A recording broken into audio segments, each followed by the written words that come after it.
Hello and welcome to Ohio Hobbies. Today we're doing a box of nickels. We're looking for buffaloes, V's, Arrogant varieties, foreigns, you name it. We're looking for it.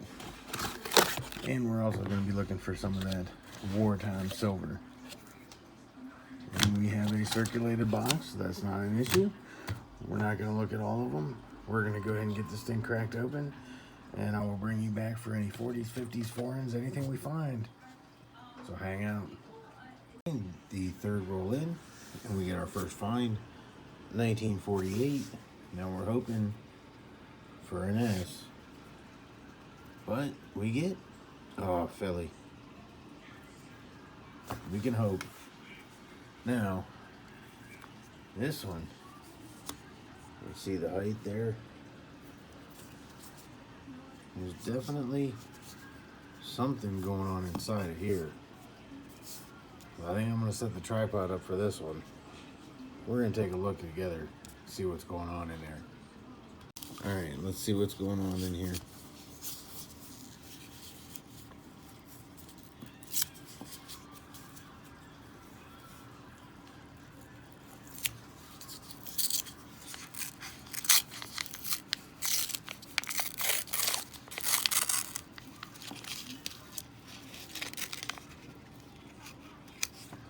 Really? That's how we're filling them up now? That's ridiculous.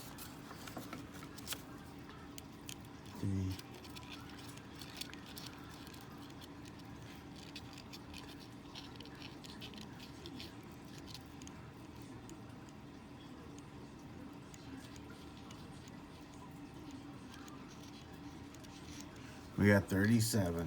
So that took the place of 3 coins. And as I was counting them, I did notice, so I might as well look at it. A Canadian, 1998. So we'll add that to the board. And we'll take a look at the other 36 and see what's going on with them.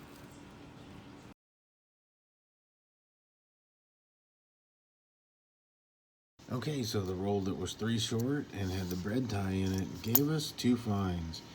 We get a 1957 out of Philly and a 1958 out of Denver.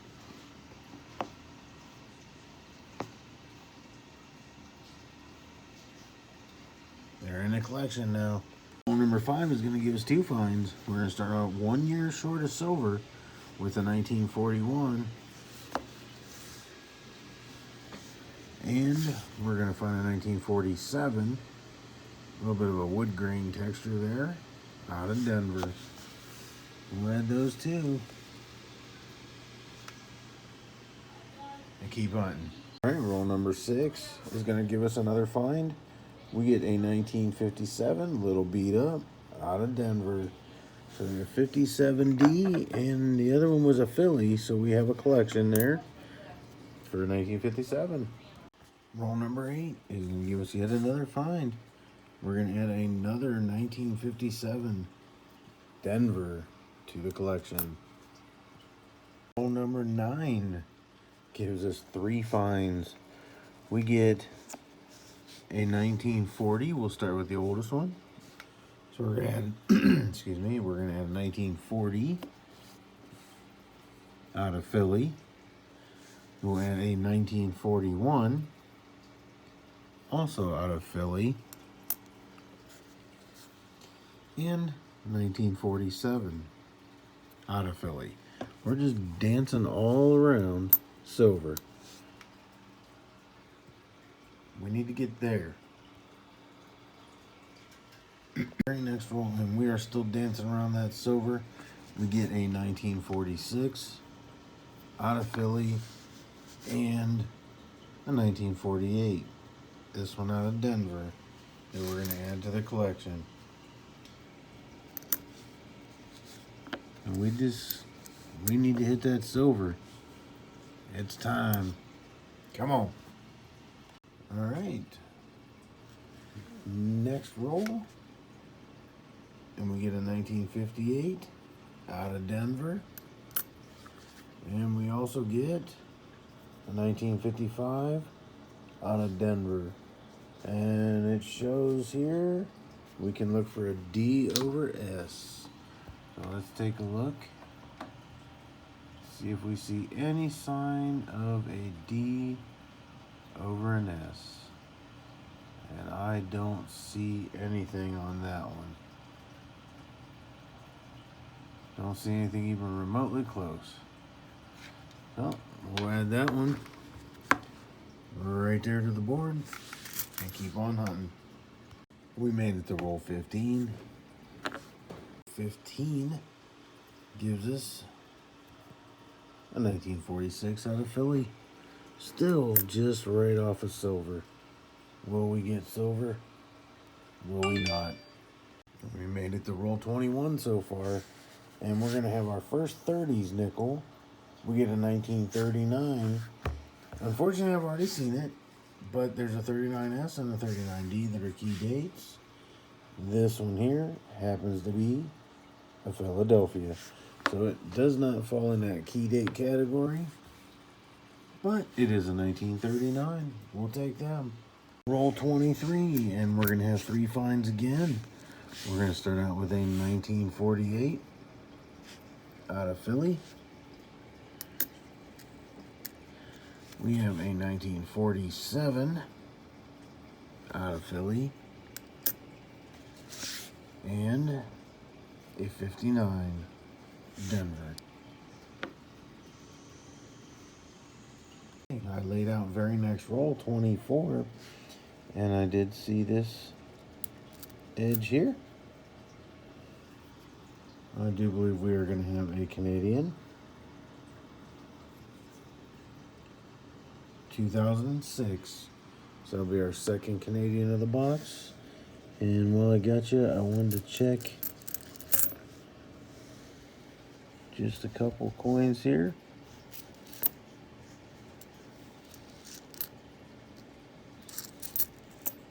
Yeah, we'll just do a quick look through.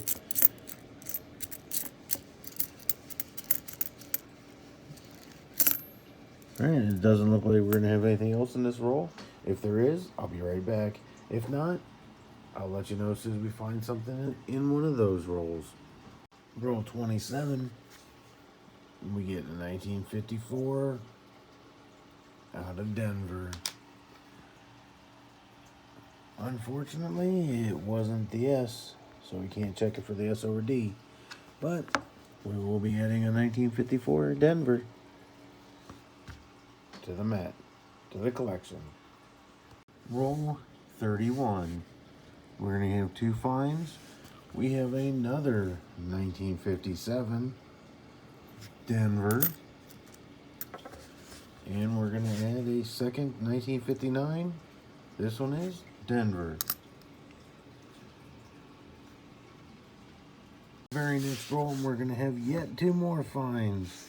We're going to add a 1940 Philly to the other one. And we are going to add a 56 Denver. We'll add it right there. Roll 38 is going to give us another find. We get a 1940 out of Philly. That's our third 40 of the box. Very next roll is going to give us yet another 1940. This one is another Philly. Roll 41, we just searched it and came up with a find. We get another 1958. This one is Philly to add to the collection. 42 gives us one find, a 1941 to add to the collection.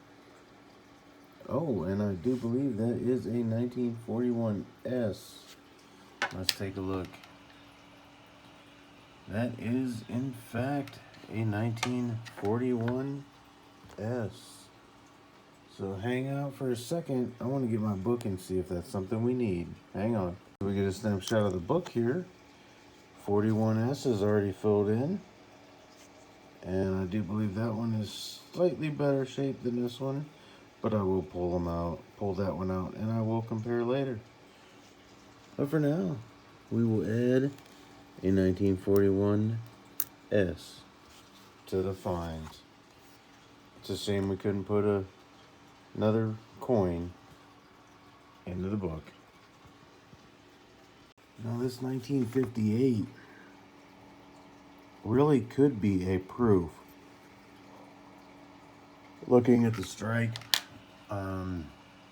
there are some visible steps. Obviously there's some post-mint damage there, but there are several visible steps. It could be a proof. There was 852,000 proof struck at the Philadelphia Mint, and this is possibly one of them. It is such a nice strike. We may have found a pretty rare 1958 proof to add to the collection. On to the next roll. Alright, with only 5 rolls left, we open number 45, and we have one find. We get a 1955 out of Denver. Unfortunately, we missed it again, but we're so close. It's gonna happen eventually. Getting near the end now. This is roll 47, and we get a 1954 Denver.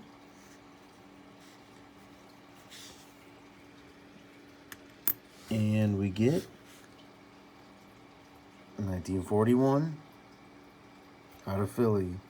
And it's another nice strike. Not quite as nice as the other one. I don't think this one would be a proof. I just think it's a really nice, barely circulated coin. We'll add it right there. I'm going to see if it upgrades my album. Very last roll gave us a couple more finds. We get a 1987 out of Canada, along with a barking dog. And we also get a 1952 out of Philly. Okay, it's time to go ahead and give a wrap up for this box. We have 3 1970 San Franciscos and 1 69 San Francisco. We got 3 from the 59, 3 58s. We end up with 6 from 1957, 1 56, 2 from 55, 2 54s, a 52. We got 3 48s, 3 47s, 2 from 46. We got 4 from 41, including the nice one that I'm going to see if it upgrades my book. We got 4 from 1940, and then we did get the one 1939. Unfortunately, no mint mark on that one. We have our 3 Canadians that we found. We have our plastic spacer that took up the space of 3 nickels, which will be in the trash, and apparently there's something nasty on it at the moment. All right. And then probably I'm going to say right now the star of the show is going to be this 1958 from Philly, which I believe may be a proof. I do believe that may be a proof strike. So I will probably put it in a flip and not touch it anymore. And get some information from some people that are a whole lot more knowledgeable than I am. But just looking at it, checking on it, doing a little bit of research shows me that there is a possibility that that is one of the 852,000 proof strikes. But I don't know what the odds are of finding a proof out in the wild like that from that year. But you never know what you're going to find. Obviously, we've proven that a little bit. But that's it. It's been another hunt. If you would, give me a thumbs up down below. Hit the subscribe if you're not already subscribed. And turn on that bell notification. Down in the description of this video, you're going to find my email address and my P.O. box. if you wish to send anything my way. And below that, if you are willing, able, and have the means to help the channel, please do so through donations accepted at my PayPal. Alright, that is it. I want to thank you for watching another video. I have a new nickel mat I just added to the hunts from Rob Finds Treasure. And it makes hunting nickels much easier. But that's it. That's it for this one. Thank you again for watching. And as always, get your hobby on.